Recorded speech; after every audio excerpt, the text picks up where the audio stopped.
Hello everyone, welcome to my channel infinity love. तो कैसे हैं आप सब? आई होप आप सब ठीक होंगे, सुस्त होंगे, मस्त होंगे और मेरी स्टोरी लाइन को भी एंजॉय कर रहे होंगे।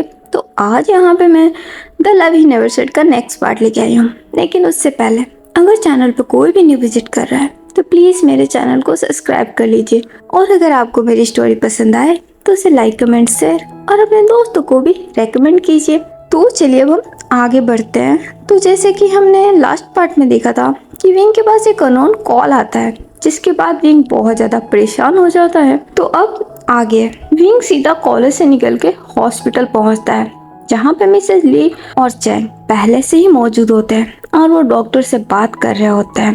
डॉक्टर उनसे कहता है, देखिए पेशेंट की हालत बहुत क्रिटिकल है, आपकी बेटे का ब्लड ग्रुप मैच नहीं कर रहा है, हमें इमीडिएटली ओ नेगेटिव ब्लड की जरूरत है, वरना हम कुछ नहीं कर पाएंगे। ये सुनकर चैंग और मिसेज ली बहुत ज्यादा शॉक्ड हो जाते हैं और मिसेज ली बोलती है, नो डॉक्टर प्लीज, आप कुछ भी करके मेरे हस्बैंड को बचा लीजिए। तो डॉक्टर बोलता है, मिसेज वेई आप समझने की कोशिश कीजिए, हमारे ब्लड बैंक में ओ नेगेटिव ब्लड नहीं है। हमने कई और हॉस्पिटल में भी पता किया, कहीं पे भी ओ नेगेटिव ब्लड नहीं है। ये सुन के विंग हमारा बहुत ज्यादा शॉक्ड हो जाता है, उसकी आंखों से लगातार आंसू बह रहे होते हैं। वो जल्दी से डॉक्टर के पास जाता है और बोलता है, डॉक्टर मेरा ब्लड ग्रुप ओ नेगेटिव है, आप मेरा ब्लड ले लीजिए। ये सुन के डॉक्टर विंग को देखता है, चैंग और मिसेज ली भी, और डॉक्टर बोलता है, आप कौन? तो विंग बोलता है, मैं उनका बेटा हूँ। तो डॉक्टर बोलता है, आप अब तक थे कहाँ? विंग अपने आंसू साफ करता है और बोलता है, मुझे अभी पता चला। तो डॉक्टर बोलता है, ओके आप आइए मेरे साथ। वो इतना बोल के विंग को अपने साथ ले जाता है। वांग जी भी विंग के साथ ही आए हुए होते हैं, वो भी बहुत ज्यादा परेशान होते हैं। वो मिसेज ली को देखते हैं जो बहुत बुरी तरीके से रो रही होती है। चैंग भी बहुत बुरी तरीके से रो रहा होता है। वो अपना मोबाइल निकालते हैं और अपने मॉम को कॉल कर देते हैं। फिर वो मिसेज ली के पास जाते हैं और बोलते हैं, आंटी ये सब कैसे हुआ? मिसेज ली वांग जी को देखती है, वो और भी ज्यादा इमोशनल हो जाती है। वो वांग जी के पास आके उन्हें हग करती है और बोलती है, वांग जी मुझे बहुत डर लग रहा है, देखो ना ये क्या हो गया।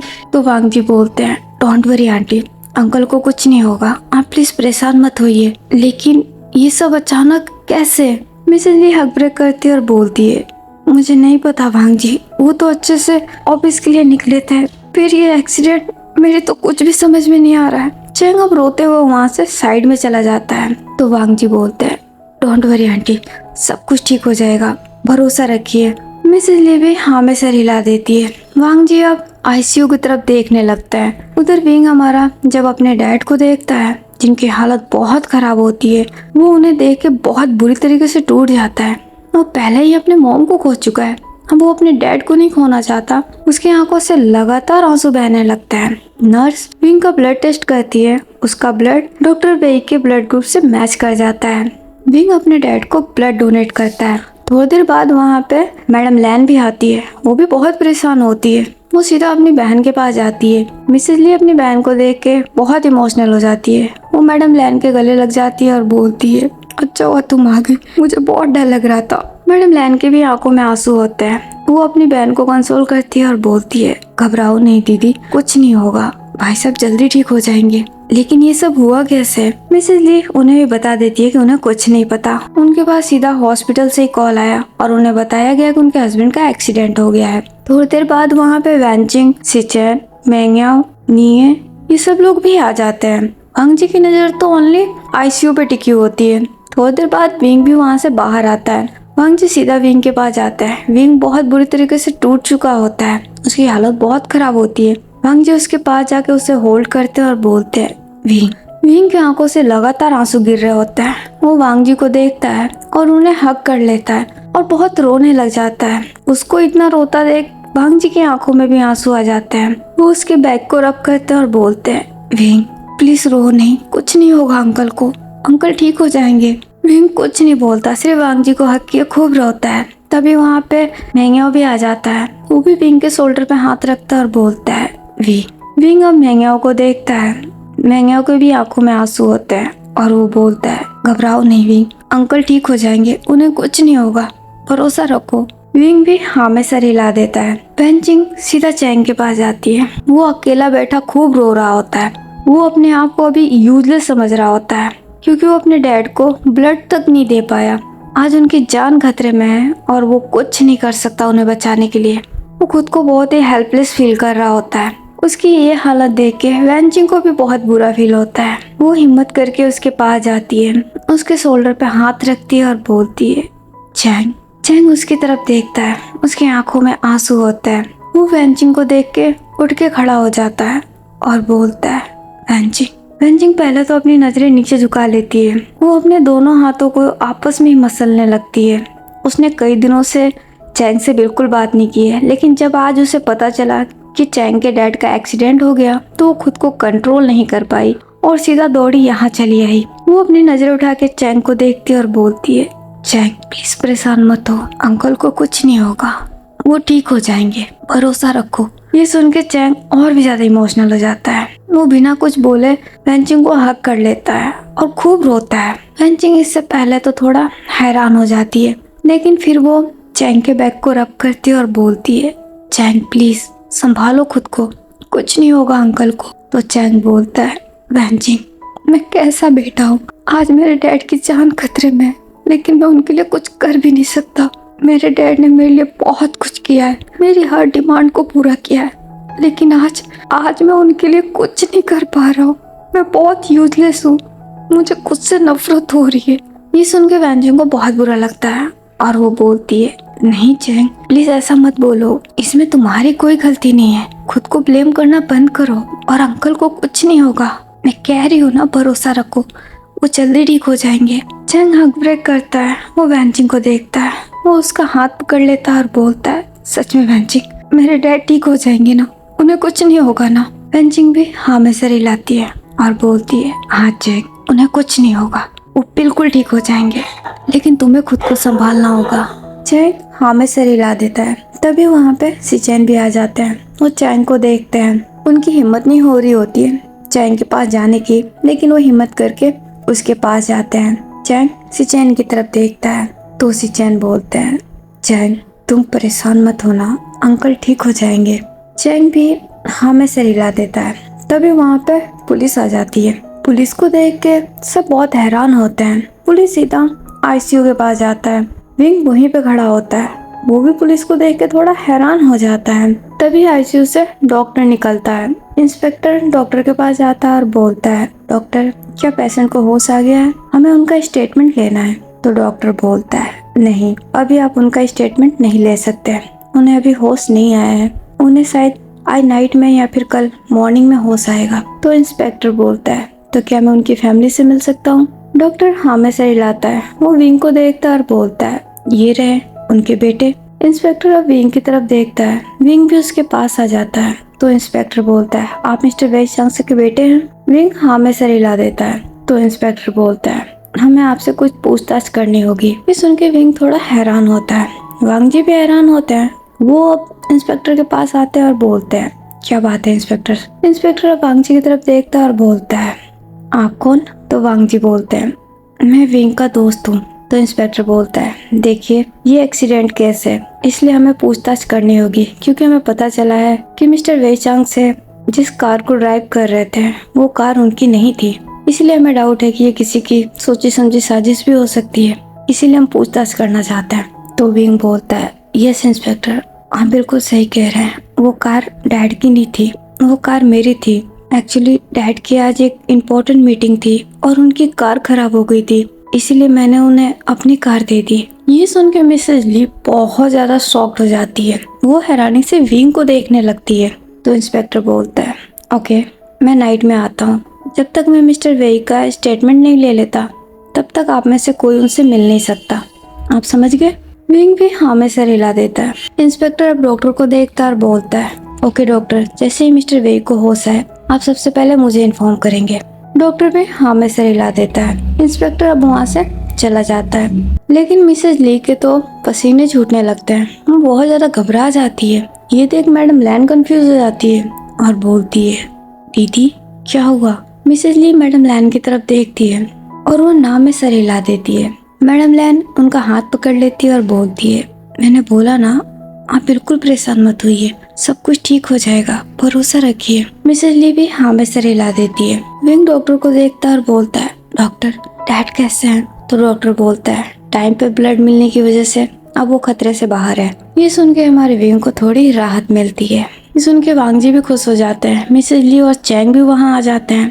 उन दोनों को भी ये सुन के काफी राहत मिलती है। डॉक्टर अब एक्सक्यूज करके वहाँ से चला जाता है। वांग जी विंग के शोल्डर पे हाथ रखते हैं और बोलते हैं, विंग देखना, अंकल जल्दी होश में भी आ जाएंगे, तुम बिल्कुल परेशान मत हो, सब ठीक हो जाएगा। विंग भी हाँ में सर हिला देता है। मिसेज ली इस न्यूज से थोड़ी खुश तो होती है, लेकिन वो काफी घबरा रही होती है। उनके हाथ पैर शेक कर रहे होते हैं, उन्हें बहुत ही पसीना आ रहा होता है। ये देख के मैडम लैन वरीड हो जाती है और बोलती है, दीदी आप ठीक हो ना? मिसेज ली हाँ में सर हिला देती है। तो मैडम लैन बोलती है, आप झूठ बोल रही है, आप मुझे ठीक नहीं लग रही है, मुझे लगता है कि आपको आराम की जरूरत है, प्लीज आप घर जाके आराम कीजिए, यहाँ हम सब हैं। और वैसे भी अभी भाई साहब को होश नहीं आएगा, उन्हें होश नाइट में आएगा या फिर कल मॉर्निंग में, जब उन्हें होश आए तब आप आके मिल लीजिएगा।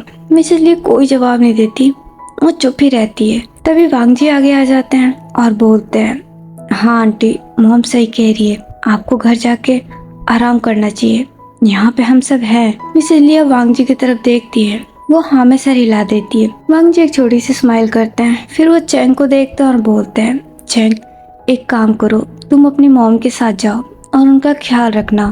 तो चैंग बोलता है, लेकिन डैड। तो वांग जी बोलते हैं, उनकी फिक्र मत करो, यहाँ पे हम सब हैं, उन्हें जैसे ही होश आएगा हम तुम्हें इन्फॉर्म कर देंगे, अभी तुम्हें आंटी का ख्याल रखना चाहिए। चैंग भी हाँ में सर हिला देता है। वो अपनी मॉम के पास आता है, उनका हाथ होल्ड करता है और बोलता है, चलिए मॉम। मिसेज ली भी हाँ में सर हिला देती है और वो चैंग के साथ वहाँ से चली जाती है। वांग जी अब अपने मॉम को देखते और बोलते हैं, मॉम आप भी जाइए, आपको भी आराम की जरूरत है, मैं हूँ यहाँ पे विंग के साथ। मैडम लैन अब विंग के पास आ जाती है, वो विंग को हक करती है और बोलती है, विंग मेरे बच्चे बिल्कुल परेशान मत होना, सब कुछ ठीक हो जाएगा। विंग बहुत इमोशनल हो जाता है, वो एक बार फिर से रोने लग जाता है। मैडम लैन उसको शांत कराती है, फिर हक ब्रेक करती है, उसके फोrehead पे किस करती है और बोलती है, तुम मेरे स्ट्रॉन्ग बेटे हो ना, ऐसे कमजोर नहीं पड़ते, सब ठीक हो जाएगा। विंग भी हाँ में से हिला देता है। मैडम लैन एक छोटी सी स्माइल करती है और बोलती है, अभी मैं जा रही हूँ, लेकिन अगर तुम्हें मेरी जरूरत पड़े तो झिझकना मत, एक कॉल कर देना और अपना ख्याल रखना। विंग हाँ में सर हिला देता है। मैडम लैन अब वांग जी की तरफ देखती है और बोलती है, लैन जान विंग का ख्याल रखना और कुछ भी हो तो मुझे कॉल कर देना। वांग जी भी हाँ में सर हिला देते हैं। मैडम लैन भी अब वहाँ से चली जाती है। वांग जी अब विंग का हाथ पकड़ के उसे एक बेंच पे ले जाकर बिठा देते हैं, खुद उसके पास बैठ जाते हैं, उसका हाथ होल्ड कर लेते हैं और बोलते हैं, विंग मेरी तरफ देखो, सब कुछ ठीक हो जाएगा, प्लीज खुद को संभालो।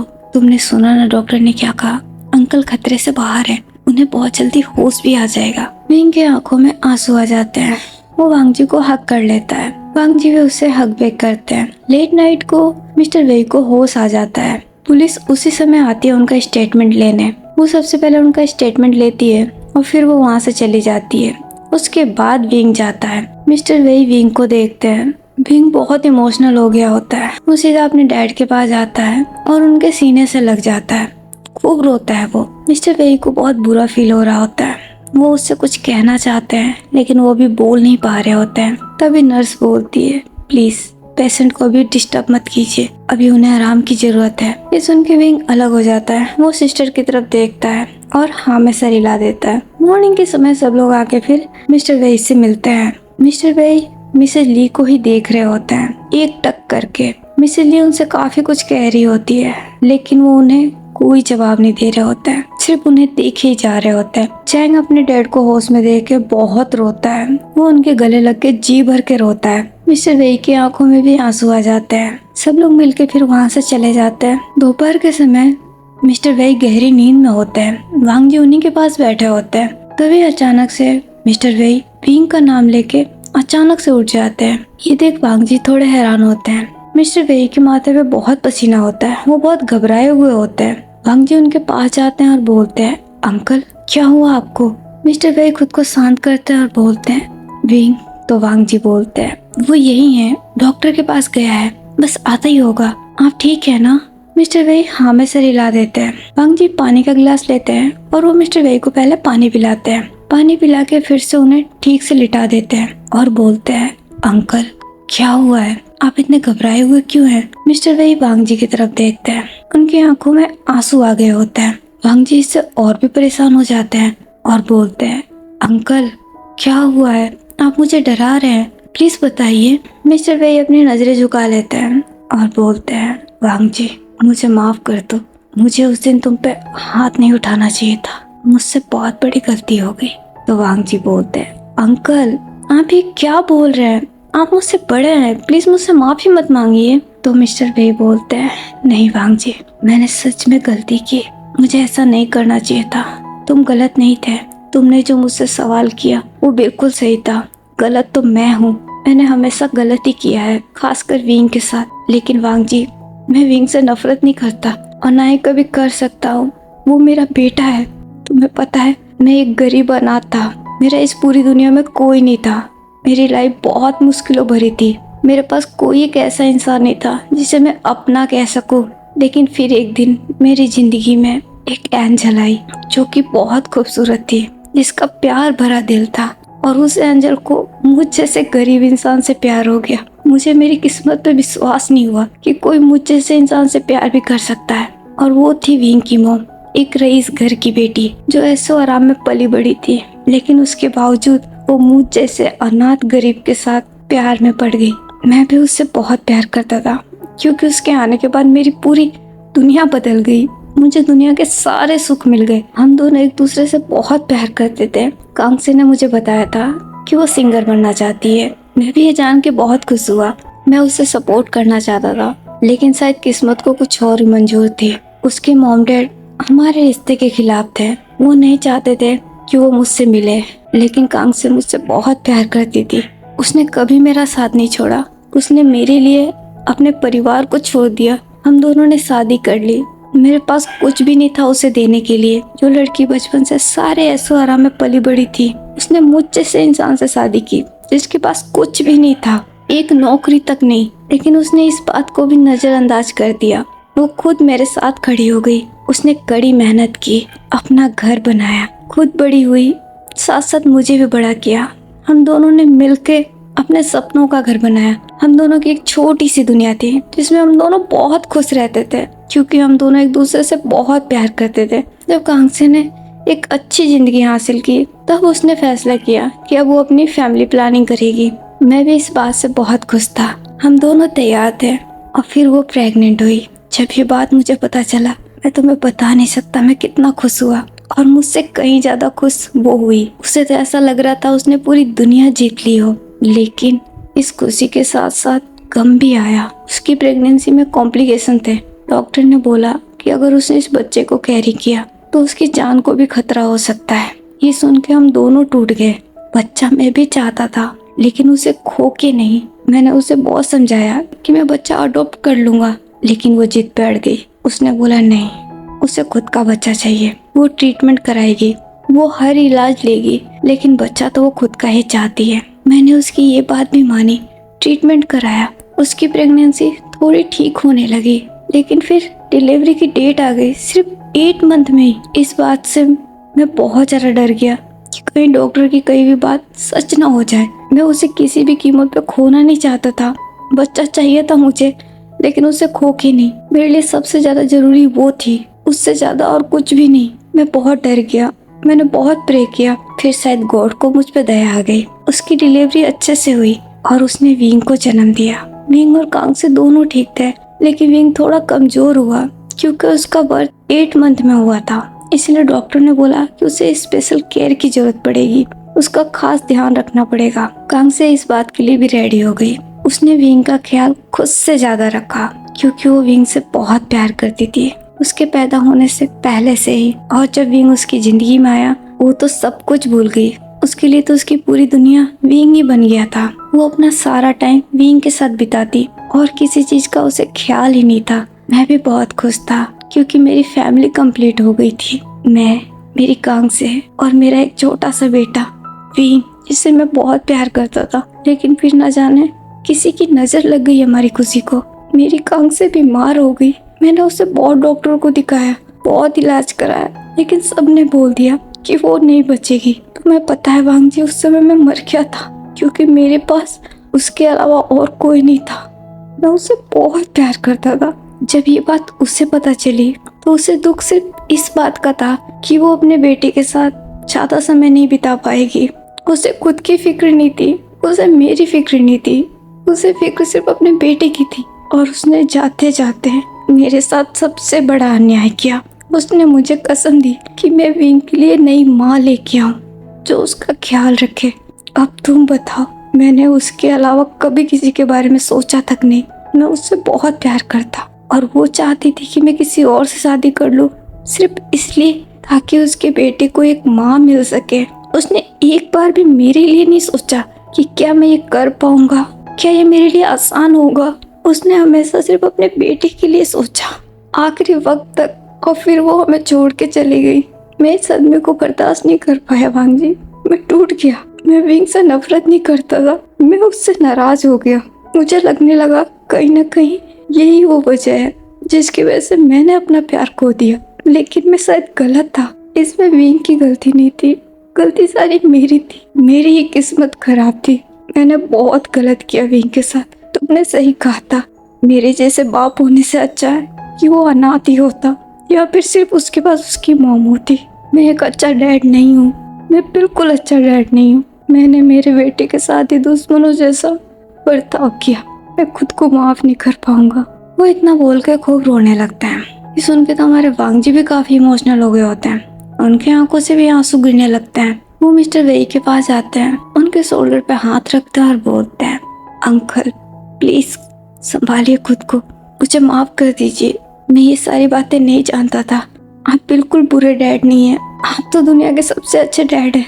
मैं आपको समझ सकता हूँ, आपने कुछ भी गलत नहीं किया है। मुझे माफ कर दीजिए अंकल। मिस्टर वेई वांग जी की तरफ देखते हैं और बोलते हैं, नहीं वांग जी, गलती तो मैंने की है। मैंने मेरी कांग से की आखिरी निशानी को सही से नहीं संभाला। मैंने उसकी देखभाल नहीं की। वो मुझसे बहुत नाराज होगी, लेकिन अब मैं अपनी गलती सुधारूंगा। अब मैं मेरे बेटे को बहुत प्यार करूंगा क्योंकि मुझे समझ में आ गया है कि सारी गलती मेरी है, मेरे बेटे की नहीं। उसने कुछ नहीं किया, ये सब मेरी किस्मत में लिखा था। सर खांसे का साथ मेरी किस्मत में इतना ही था, लेकिन मैं अपना वादा निभाऊंगा। मैं उसके बेटे का ख्याल रखूंगा। बस मुझे एक मौका चाहिए। मैं विंग से बस एक मौका चाहता। क्या तुम उसे बोलोगे कि वो मुझे माफ कर दे और मुझे एक मौका दे दे? वांग जी हाँ में सर हिलाते हैं और बोलते हैं, हाँ अंकल, मैं उससे बोलूंगा। लेकिन विंग आपसे नाराज ही नहीं है, वो आपसे बहुत प्यार करता है। ये सुन के मिस्टर वेई को अच्छा लगता है और वो बोलते हैं, सच में? वांग जी हाँ में सर हिलाते हैं और बोलते हैं, हाँ अंकल, विंग आपसे बहुत प्यार करता है। उसे आपसे कोई शिकायत नहीं है, वो आपसे बिल्कुल नाराज नहीं है। लेकिन अगर आप ऐसे रोएंगे, खुद को सजा देंगे, तो वो जरूर आपसे नाराज हो जाएगा। अभी आपको आराम की जरूरत है। प्लीज ये सब सोचना बंद कीजिए और आराम कीजिए। सबसे पहले तो आप अभी अपनी मेडिसिन लीजिए, वरना वो आके मुझ पे चिल्लाएगा। रुकिए मैं देता हूँ। वो इतना बोल के टेबल से मेडिसिन उठाते हैं और वो मिस्टर वेई को देते हैं। ये सारी बातें मिसेज ली ने भी सुनी होती है। उन्हें ये सुन के बहुत गुस्सा आता है। वो गुस्से में अपनी मुट्ठी कस लेती है और पैर पटकते हुए वहाँ से चली जाती है। मिस्टर वेई को हॉस्पिटल में 1 सप्ताह के लिए रखा जाता है। फिर उसके बाद से उन्हें डिस्चार्ज मिल जाता है। जब वो घर जाते हैं, विंग उन्हें लेके उनके रूम में जाता है और बेड पे बिठा देता है। मिस्टर वेई विंग का हाथ पकड़ लेते हैं और बोलते हैं, thank you wing. Wing smile करता है और बोलता है, डैड मैं आपका बेटा हूँ। मिस्टर वेई स्माइल करते हैं और बोलते हैं, जानता हूँ और मुझे इस बात पे फक्र है, तुम मेरे बेटे हो। विंग स्माइल करता है और बोलता है, डैड आप आराम कीजिए, मैं आपसे बाद में मिलता हूँ। मिस्टर वेई भी हाँ में सर हिला देते हैं। वो वहाँ से जाने लगता है। तभी वहाँ पे मिसेज ली आती है। वो घूर के विंग को देखती है। विंग उन्हें इग्नोर करते हुए बाहर निकल जाता है। वो सीधा अपने हस्बैंड के पास जाती है, स्माइल करती है और बोलती है, आज मैं बहुत खुश हूँ कि तुम घर आ गए। तुम्हें पता है मैं कितना डर गई थी। मिस्टर वेई उन्हें इग्नोर करते हैं, वो कुछ नहीं बोलते हैं। ये देख मिसेज ली को बुरा लगता है और वो बोलती है, तुम्हें हो क्या गया है? मैं पिछले कई दिनों से देख रही हूँ, तुम मुझसे बात क्यों नहीं कर रहे हो? तुम मुझे इग्नोर क्यों कर रहे हो? मिस्टर वेई इस बात का भी कोई जवाब नहीं देते हैं। वो उठ के खड़े हो जाते हैं और वो अपने वार्डरोब की तरफ चले जाते हैं। वो वहाँ से नाइट वियर निकालते हैं। ये देख मिसेज ली भी उनके पास जाती है, उनके हाथ से नाइट वियर छीन के बेड पे फेंक देती है और बोलती है, मैं तुमसे कुछ पूछ रही हूँ, तुम मुझे जवाब दोगे? आखिर तुम्हें हो क्या गया है? जब से तुम्हारा एक्सीडेंट हुआ है तब से तुम मुझे इग्नोर क्यों कर रहे हो? क्या तुम भूल गए हो कि मैं तुम्हारी बीवी हूँ? या फिर तुम्हें सिर्फ अब यही याद है कि विंग तुम्हारा बेटा है? देख रही हूँ मैं इन दिनों तुम्हें कुछ ज्यादा ही प्यार आ रहा है उस पे। पता नहीं इस मनुष्य ने क्या जादू कर दिया है, तुम्हें तो उसके अलावा कोई दिखाई नहीं दे रहा है। पता नहीं कब पीछा छूटेगा इससे। मुझे तो लग रहा है तुम्हारा एक्सीडेंट इसी ने कराया, तुम इसी की कार में गए थे ना? ये सुन के मिस्टर वेई को बहुत गुस्सा आ जाता है। वो गुस्से में ही खींच के एक स्लैप करते हैं मिसेज ली को। मिसेज ली इससे बहुत हैरान रह जाती है। पहली बार उन्होंने उन पे हाथ उठाया होता है। वो उनकी तरफ देखती है, उसकी आंखों में आंसू आ जाता है। मिस्टर वेई गुस्से में एक कदम आगे बढ़ाते हैं और बोलते हैं, खबरदार, जो मेरे बेटे पे झूठा इल्जाम लगाया, मैं अच्छे से जानता हूँ ये सब किसने किया है। शुक्र मनाओ कि मैंने अभी तक अपना मुंह बंद रखा है, वरना अगर मैं चाहता ना तो मैं सच बोल सकता था। तुम्हें क्या लगता है कि मुझे नहीं पता कि ये सब तुमने किया है? तुम मेरे बेटे को मारना चाहती थी, तुम ही ने उसकी कार का ब्रेक फेल करवाया था ना, ताकि वो तुम्हारे रास्ते से हट जाए। लेकिन मेरी एक बात ध्यान से सुन लो, तुम्हारे ये बुरे मंसूबे कभी पूरे नहीं होंगे। मुझे तो खुद पे शर्म आती है कि मैंने तुम जैसे घटिया औरत से शादी की। इसमें गलती तुम्हारी नहीं, गलती मेरी है। मुझे तुम जैसी औरत से शादी ही नहीं करना चाहिए। तुम ना एक अच्छी बीबी हो और ना ही एक अच्छी माँ। शायद इसी वजह से हमारी शादी को इतने साल हो गए, लेकिन आज तक तुम मेरी वाइफ नहीं बन पाई, क्योंकि तुम में वो बात ही नहीं है। लेकिन अब मैं तुम्हें क्या ही दोष दूं, सारी गलती मेरी है। मैंने इस बात का ख्याल नहीं रखा, मैंने ही मेरे बेटे की परवाह नहीं की। लेकिन एक बात मैं तुम्हें आज बहुत साफ साफ बता देता हूँ, इसे मेरी वार्निंग समझना। अगर तुमने मेरे बेटे के खिलाफ कुछ भी साजिश रची या उसे जरा सा भी नुकसान पहुंचाने की कोशिश की तो मुझसे बुरा कोई नहीं होगा। अब तक मैं चुप था क्योंकि मैं अंधा था, लेकिन अब मेरी आंखें खुल चुकी है। अब मुझे मेरी गलतियों का एहसास हो गया है। मेरी बीवी ने उसकी जिम्मेदारी मुझे दी थी और मैं मेरी जिम्मेदारी को पूरा हर हाल में करूंगा। ये सारी प्रॉपर्टी, ये सब कुछ मेरे बेटे का है और अब मैं जो उसका है उसे देने वाला हूँ। मैं कल ही इस सारी प्रॉपर्टी के पेपर रेडी कराऊंगा और ये सब कुछ विंग के नाम करूंगा। ये सुन के मिसेज ली बहुत शॉक्ड हो जाती है और बोलती है, क्या तुम ऐसा नहीं कर सकते? क्या तुम भूल रहे हो कि तुम्हारी शादी मुझसे हुई है? इस प्रॉपर्टी पे मेरा भी हक है, मेरे बेटे का भी हक है। क्या तुम हम दोनों के बारे में नहीं सोचोगे? क्या तुम्हारी जिम्मेदारी सिर्फ विंग ही है, हम दोनों नहीं? मिस्टर वे स्माइल करते हैं, अपने हाथों को क्रॉस कर लेते हैं और बोलते हैं, मैं जानता था कि तुम लालची हो, लेकिन आज कंफर्म भी हो गया। वैसे तुम्हारी जानकारी के लिए मैं कुछ नहीं बोलता। मैं अच्छे से जानता हूँ कि तुम दोनों मेरी जिम्मेदारी हो और मैं मेरी जिम्मेदारी से पीछे नहीं हटता। मैं तुम दोनों की भी सारी जरूरतें पूरी करूंगा, लेकिन खुद की मेहनत की कमाई से। ये सारी प्रॉपर्टी विंग की मॉम की है, जिसे वो अपने बेटे को देना चाहती थी, तो उस हिसाब से ये सब कुछ विंग को मिलेगा। और रही तुम्हारी और चैंग की बात, तो चैंग भी मेरा बेटा है और मैंने कभी भी विंग और उसमें भेदभाव नहीं किया है। ये बात तुम भी जानती हो। मैंने विंग से ज्यादा प्यार उसे किया है और हमेशा करता रहूंगा, क्योंकि मैं मेरी जिम्मेदारियों से पीछे नहीं हटता। उसकी सारी जरूरतें मैं पूरी करूंगा अपनी मेहनत से। लेकिन चैंग के लिए मैं विंग के साथ गलत नहीं कर सकता। मैंने उसके साथ बहुत गलत किया है, अब और नहीं। अब जो विंग का है विंग को मिलेगा और जो चैंग का है चैंग को मिलेगा। और रही तुम्हारी बात, तो तुम तो ये बात पहले से जानती थी कि मेरे पास मेरा कुछ भी नहीं है। तुमने सब कुछ जानबूझ के मुझसे शादी की ना, लेकिन फिर भी तुम फिक्र मत करो, मैं तुम्हें कोई कमी नहीं होने दूंगा, सिवाय एक चीज के कि तुम कभी मेरी वाइफ नहीं बन पाओगे। मेरे दिल में तुम्हारे लिए कभी प्यार नहीं होगा। मैं नफरत करता हूँ तुमसे। तुम औरत जात के नाम पे कलंक हो। तुम जैसी गिरी हुई औरत मैंने अब तक नहीं देखा। शर्म आती है मुझे खुद पे। तुम्हारे लिए अच्छा होगा कि मुझसे दूर रहो, वरना मैं ज्यादा देर तक अपनी जुबान पे कंट्रोल नहीं कर पाऊंगा। मैं अब तक चुप रहा, चैंग का चेहरा देख के। मैं उस बच्चे के साथ कुछ गलत नहीं करना चाहता था। अगर उसे पता चलता कि उसकी माँ एक कातिल है, वो टूट जाता और समाज में मेरी इंसल्ट होती, वो अलग।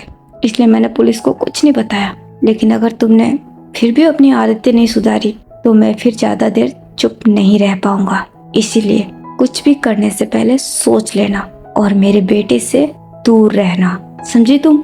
वो इतना बोल के अपना नाइट वेयर उठाते हैं और सीधा वॉशरूम में चले जाते हैं। ये सारी बातें चैंग ने सुन ली होती है और वो बहुत ज्यादा शॉक्ड हो गया होता है। उसकी आंखों में आंसू आ गए होते हैं, उसे विश्वास नहीं हो रहा होता है। वो रूम में एंटर करता है अपने मॉम को देखता और बोलता है मॉम।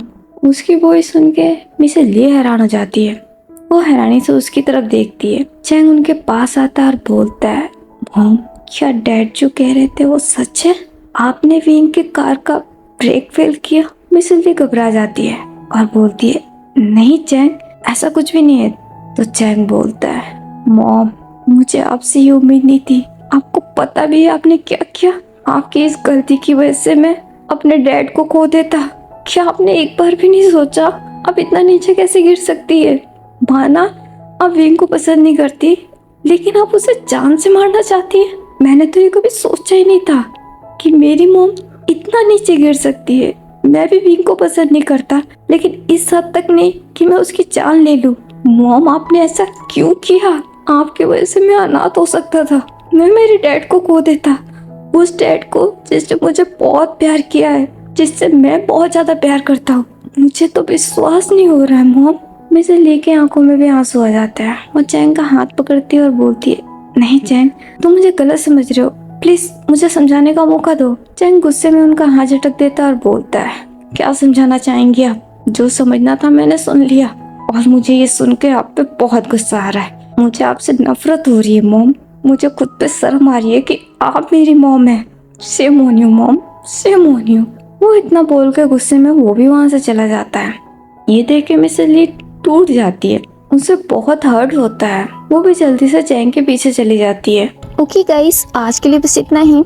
आगे की स्टोरी हम नेक्स्ट पार्ट में जानेंगे। सॉरी, मुझे इस पार्ट को और लॉन्ग बनाना था, बट मैं नहीं बना पा रही हूँ क्योंकि मेरे यहाँ पे कंटिन्यू बहुत तेज बारिश हो रही है और ऊपर से मेरे घर में रेनोवेशन का काम भी चल रहा है, जिस वजह से मुझे रिकॉर्डिंग का बिल्कुल टाइम नहीं मिल रहा है। दिन में बहुत शोर हो रहा है और नाइट में फुल हैवी रेन चल रहा है। मैंने 2 दिन से इतना रिकॉर्ड करके रखा था आगे और रिकॉर्ड करने के लिए, बट मुझे लिटरली बिल्कुल टाइम नहीं मिल रहा है। इसलिए मैंने सोचा मैंने जितना रिकॉर्ड किया है उतना आप लोगों के साथ शेयर कर देती हूँ। फिर जब मुझे फ्री टाइम मिलेगा तो मैं आगे और रिकॉर्ड करके आप लोगों के साथ शेयर करूँगी। आई होप आप लोग मेरी प्रॉब्लम को समझेंगे। तो फिलहाल के लिए तो मैं चलती हूँ, हम फिर मिलेंगे the love he never said के नेक्स्ट पार्ट में। जब तक आप सब अपना ख्याल रखिएगा। Bye bye, take care.